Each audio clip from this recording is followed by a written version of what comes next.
What is going on YouTube? STIPE here today, and this is part 2 of the Charger build. So if you watch part 1, or if you haven't, go see it. I kind of explain the roots and kind of where I got this car, go over a couple things at what point I'm at with the vehicle.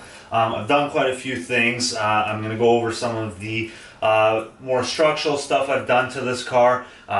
Basically it's an Alberta car that was pretty solid when I got it. And now, I'm just kind of going over the things that needed to be addressed. Even though it's being an Alberta car and being from, obviously Western Canada, where they don't use salt like they do here in Ontario. Most, I think, states as well in the US use salt nowadays. So obviously this car being, basically not seen salt most of its life, it is in pretty good shape. Kind of like, I guess, when you're in the US, you want probably a southern car.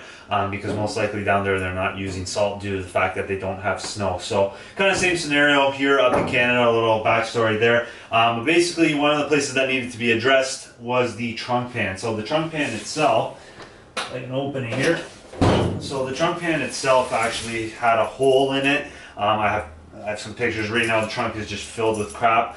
Basically I bought a floor pan from Car ID. I ordered it from. Basically it was a two-piece, so it was the half and half ones. It wasn't the full one piece that you would put in here, because I knew in order to get it in here I was only going to actually weld in a portion of the actual floor itself. And in order to get it in here, I knew that I was going to probably have to cut it in crap to fit it in here. So I just decided, you know what, I'm getting the two-piece. I'm going to cut it to the point of where I kind of need the floor pan, or sorry, the trunk pan to be kind of looked at and looked after.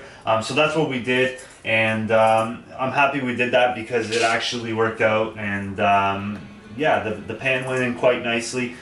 Sherman is the company name that I used. I didn't use anything like AMD or anything like that. If you're someone who's not really about perfection and exactly having the exact body lines, which probably if you're buying a car like this, most people aren't. But if you are someone like me who's kind of trying to do this on a budget, Sherman panels are a lot cheaper than the Auto Metal Direct ones. Now, if you're using it for something like external, like a quarter panel or something like that, I'd probably go with the AMD stuff. But something like this where you're not seeing it, it's probably not a bad idea to go with something like that if you don't really care. It's a little bit of a concern is actually back here where the leaf springs mount up. So right here in this general area, this side ain't so bad. This side's pretty solid actually, it's not too bad.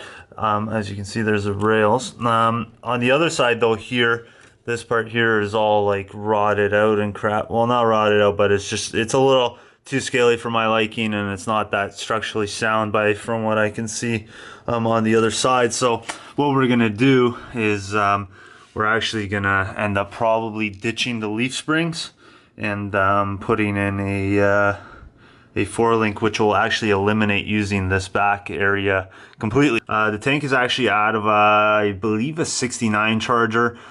Basically I got that used. So yeah, the original tank that I had in it had a little pinhole at the top of it, and basically it wasn't worth using or worth keeping it or anything like that. This guy sold me this tank for $100. It was totally worth it, and it was in good shape. It had a little bit of crud in it. I just tried cleaning it out as best as I could. So hopefully we don't get any issues with that as far as firing it up. So as far as the rocker panels go, they were basically all rotted out, completely. Just a big old hole down there.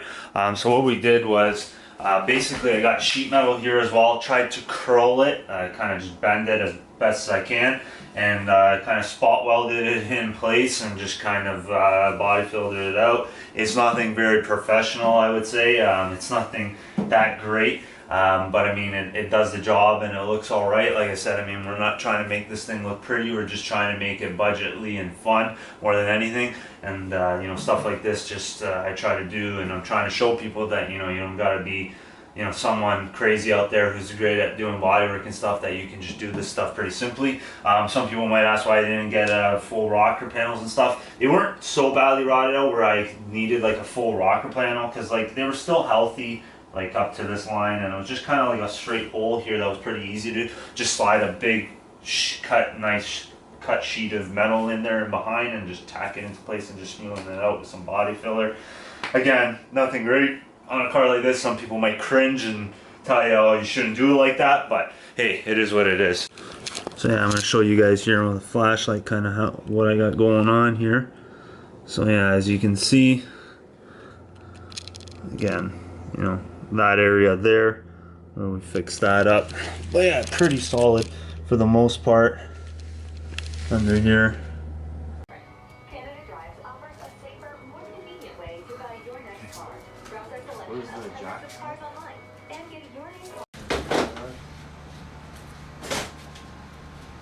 So as you can see, we got the motor in here. Basically kind of just wired everything up to get it going and getting it fired up here. Shortly I'm going to show you guys, we're going to try and get this thing fired up for the first time and hear this thing run.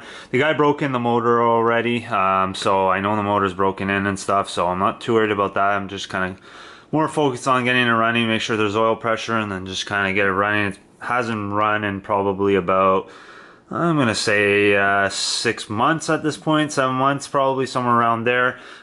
Cold case rad we put on it. The alternator that's on it is a Proform Mopar alternator, 440 source pulleys, water pump pulley and crank pulley, and then the power steering pump is out of, I believe it came out of a 70 Roadrunner, I believe. I can't remember exactly. It's a used one though, and I believe it's an original pump. So don't know how long that'll last, but hey, at this point I'll be pretty satisfied with it lasting for a fair amount of time. I do on switches, these relays here I stole from a Ford car that we used to own. My dad wired it up so that the fuel pump and the fans and the horn, which the horns are over there, those I'll play for you guys in a bit, are actually from a, will all run on a switch up top there in the car. And yes, as you can see, I don't know if I showed you guys, the windshield that was in it was all cracked and stuff, so we got a new windshield here, a tack wired up in there, so I'm pretty excited about that. So yeah, done a couple things here, and shortly we'll get this thing fired up.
Started doing some body work here, as you can see. Put a little, well, basically just put in a little bit of a patch panel there. There was a little bit of a hole on both fenders, actually had it, as well as here. There was a pretty massive hole here, and I basically did the same thing, but I actually welded in a little panel here of sheet metal, and then basically just body fillered it out, smoothened it, tried to blend in the blue as best as I could. As you can see, it's a little bit lighter there, so I'll be doing the same thing for the quarters. And then I just put some stickers to hide that stuff up there. So like I said, we're going for that old beat up stock car look. We'll be able to drive this thing soon. I've got to put some U-joints into a drive shaft that I bought. Again, a used drive shaft. It is actually the thinner drive shaft that you would get for these cars. There's a thinner one and a thicker one. I ended up only being able to find a thinner one right now. I probably will upgrade to a thicker one because chances are if I'm going to put this thing at the track, I'm probably going to break that drive shaft for sure. I'd say it's probably the weakest point of everything considering the diff and the tranny is pretty well built. So yeah, definitely will need to put a drive shaft loop on this car. So that's my video for today, guys. I hope you guys enjoyed this. Yeah, I mean, I'm going to be coming out with another part 3 video on this and kind of hopefully showing you guys the end product and kind of how this car turned out. I'm really excited to take this car out for a drive and just rip it and stuff, especially after hearing it fire up and all that. It's getting me real excited. And if you like these videos and you want to see more, subscribe to the channel and I'll be back with more videos. Thanks.